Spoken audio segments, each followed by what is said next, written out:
Hi everyone, welcome to Eshwari వంటిల్లు vegetarian recipes. ఈరోజు మన వీడియోలో పర్ఫెక్ట్గా సాఫ్ట్ గులాబ్ జామ్ అండి. ఇప్పుడు నేను చెప్పే కొలతలతో మీరు ట్రై చేశారంటే పర్ఫెక్ట్గా చాలా బాగా వస్తాయి. చాలా సాఫ్ట్గా జ్యూసీగా చాలా అంటే చాలా బాగుంటాయి. సరే ఎలా చేయాలో చూద్దాం. దానికోసం పెన్నంలో కానీ గిన్నెలో కానీ 4 కప్పులు చక్కెర, అదే గ్రాముల్లో అయితే 900 గ్రాములు చక్కెర అన్నమాట. చూడండి, చక్కెర వేసుకున్నాక అదే కప్పుతో 5 కప్పులు నీళ్లు, అదే లీటర్ల ప్రకారం అయితే 1.5 లీటర్ నీళ్ళు అనేది తీసుకుంటే సరిపోతుంది. చూడండి, 5 కప్పులు లేదా 1.5 లీటర్ నీళ్ళు అనమాట. నీళ్లు పోసుకున్న తర్వాత స్టవ్ వెలిగించి పెద్ద మంట పైనే కలుపుతూ చక్కెర కరిగే వరకు కలుపుతూ మరిగించుకోవాలన్నమాట పాకాన్ని. చూడండి, ఇలా చక్కెర అంతా కరిగిపోవాలన్నమాట. చక్కెర కరిగిన తర్వాత మంటను మీడియంలో పెట్టి ఒక 20 నిమిషాలు పాకాన్ని అనేది మరిగించాలి. ఎటువంటి తీగ పాకం అవసరం లేదు. చూడండి, 20 నిమిషాల తర్వాత పాకంలో ఒక 5 యాలకలను పొట్టు తీయకుండానే ఇలా దంచి యాలకల పొట్టుతో సహా వేసి కలుపుకోవాలన్నమాట. చూసారు కదా, ఇలా వేసి అంతా కలుపుకోవాలన్నమాట. 20 నిమిషాలు పాకాన్ని మరిగిస్తే సరిపోతుంది. ఇప్పుడు స్టవ్ ఆఫ్ చేసి గోరువెచ్చగా అయ్యే వరకు చల్లార్చాలన్నమాట. ఇప్పుడు ఒక చిన్న బేషన్లోకి 2 కప్పుల గులాబ్ జామ్ ఫ్రీ మిక్స్ అనమాట. అదే గ్రాముల్లో అయితే 350 గ్రాములు గులాబ్ జామ్ మిక్స్ అనమాట. చూసారు కదా, ఇలా 2 కప్పులు తీసుకోవాలి. ఇప్పుడు దీన్ని అంతా ఒకసారి ఉండలేమన్నా ఉంటే ఒకసారి ఇలా వీడియోలో చూపించిన విధంగా అంతా ఒకసారి కలపండి. కలిపిన తర్వాత ఇందులో మనము 3/4 కప్పు గులాబ్ జామ్ మిక్స్ తీసుకున్న కప్పుతోనే 3/4 కప్పు గోరువెచ్చని పాలు కొద్దిగా వేస్తూ చపాతీ ముద్దలాగా కాకుండా గట్టిగా పిసకకుండా లైట్గా ఇలా వేళ్ళతో పిసుకుతూ కలపాలన్నమాట. చూసారు కదా, ఇలా కలుపుకోవాలి. పిండిని బాగా మెత్తగా ఉండాలి. పిండి అనేది చాలా సాఫ్ట్గా కలుపుకోవాలి.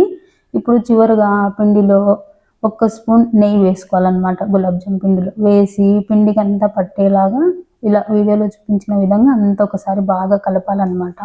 మెత్తని పిండి ముద్దలాగా కలుపుకోవాలన్నమాట. గట్టిగా మాత్రం పిసుకోకూడదు అనమాట. చపాతీ ముద్దలాగా చూసారా, ఈ విధంగా మెత్తని పిండిలాగా కలుపుకోవాలి. చూడండి, మనకు పిండి కలపడానికి 3/4 కప్పు పాలు అనేది పట్టాయి అనమాట. చూడండి, ఇప్పుడు మనం తడుపుకున్న పిండి ఉంది కదా గులాబ్ జామ్ మిక్స్, ఆ పిండిని చిన్న సైజు గోళీలాగా తీసుకొని వీడియోలో చూపించిన విధంగా మరీ ఇలా ఉండలు చేసుకోకండి, చిన్న ఉండలుగా చేసుకోవాలన్నమాట. చూడండి, ఇలా రౌండ్గా చేసుకోండి, అప్పుడే పర్ఫెక్ట్ రౌండ్గా వస్తాయి అన్నమాట గులాబ్ జామ్ అనేది. అన్ని ఉండలు కూడా ఇలాగే చేసి తీసుకోవాలన్నమాట. పిండినంతా కూడా మనము ఇప్పుడు తీసుకున్న కొలతలతో 45 నుంచి 50 వరకు వస్తాయండి గులాబ్ జామ్ ఉండలు అనేది.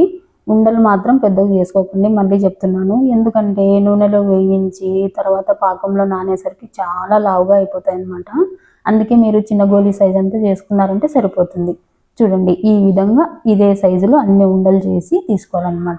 ఇప్పుడు వీటిని పక్క నుంచి ఇప్పుడు పెన్నంలో డీప్ ఫ్రైకి సరిపడా నూనె పోసుకోవాలన్నమాట. నూనె పోసిన తర్వాత పెద్ద మంట పైనే నూనెను వేడవనివ్వండి. కానీ మరీ వేడిగా అయితే కానివ్వకండి, ఎందుకంటే గులాబ్ జామ్ వంటలు వేసిన వెంటనే మాడినట్లు అయిపోతాయి అన్నమాట. లైట్ వేడి చేసుకోండి, సరిపోతుంది. చూడండి, కొద్దిగా చిన్న పిండి ముద్దని వేసి చూసారంటే ఇలా పైకి పొంగుతూ వచ్చిందంటే మనకు నూనె కాగినట్లే అనమాట. చూడండి, ఇప్పుడు ఈ పిండి వంటను అనేది ఒకసారి అటు ఇటు తిప్పి తీసేయండి. ఇది కూడా మీరు ఏం పడేయక్కర్లేదు, పాకంలో వేసుకోవచ్చు అనమాట. చూడండి, ఇప్పుడు దీన్ని తీసి పక్క నుంచి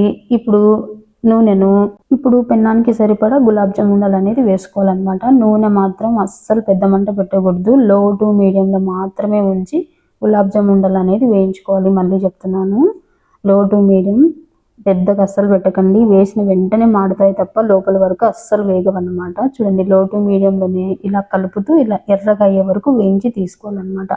చూసారా, ఇలా నూనె రాకుండా అన్ని వడగట్టి తీసుకోవాలన్నమాట గులాబ్ జామ్ ఉండల్ని. వీటన్నిటిని ఒక బేషన్కి తీసుకోండి.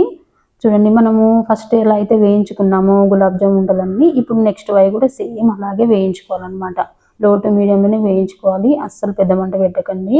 పెద్ద మంట పెట్టకుండా లో టు మీడియంలోనే ఇలా కలుపుతూ ఎర్రగా వేయించి తీసుకోవాలన్నమాట. అన్ని ఉండలన్నీ కూడా ఇలాగే వేయించి తీసుకోవాలి. చూసారా, ఇలా నూనె ఏమి రాకుండా ఉండలన్నీ చేసి తీసుకోవాలి. ఇప్పుడు వీటిని పక్కన ఉంచండి. చూడండి, మనం ముందుగా తయారు చేసుకున్న పాకం అనేది గోరువెచ్చగా అవ్వాలి. చూసారు కదా, ఇప్పుడు మనము తయారు చేసుకున్న ఉండలు ఉన్నాయి కదా గులాబ్ జామ్ ఉండలు, పూర్తిగా చల్లార్చిన తర్వాత మాత్రమే పాకంలో వేసుకోవాలి. వేడి వేశారనుకోండి, నానిన తర్వాత పాకంలో స్మాష్ అయిపోయినట్టు అయిపోతాయి.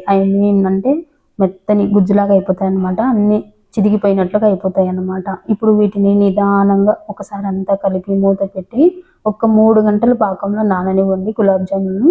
చూసారా 3 గంటల తర్వాత చూపిస్తున్నాను నేను. చూసారా ఎంత బాగా పర్ఫెక్ట్‌గా గులాబ్ జామ్ అనేది మనకు తయారైందనమాట. చూసారు కదా! వీటిని ఒక బాక్స్‌కి తీసుకొని బయట ఉంచుకున్నారంటే ఒక 4, 5 రోజుల వరకు బాగుంటాయి. అదే మీరు ఫ్రిడ్జ్‌లో స్టోర్ చేసుకున్నారంటే 10, 15 రోజుల వరకు అస్సలు పాడవవండి. చాలా చాలా బాగుంటాయి.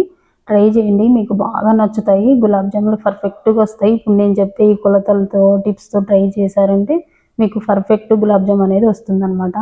మీరు ఎక్కువ చేసుకొని ఫ్రిడ్జ్‌లో స్టోర్ చేసుకోవచ్చనమాట. మీకు ఎలా నచ్చితే అలా ట్రై చేయండి. ఈ రాఖీ పండుగకి మీరు ఇలా ట్రై చేయండి. మీ అన్నకి గానీ, తమ్మునికి గానీ ఇలా చేసి పెట్టండి. వాళ్ళు ఫిదా అయిపోతారనమాట. అంత టేస్టీగా ఉంటాయి. నచ్చిందండి వీడియో? నచ్చితే లైక్ చేయండి, షేర్ చేయండి, సబ్స్క్రైబ్ చేయండి. Thank you for watching.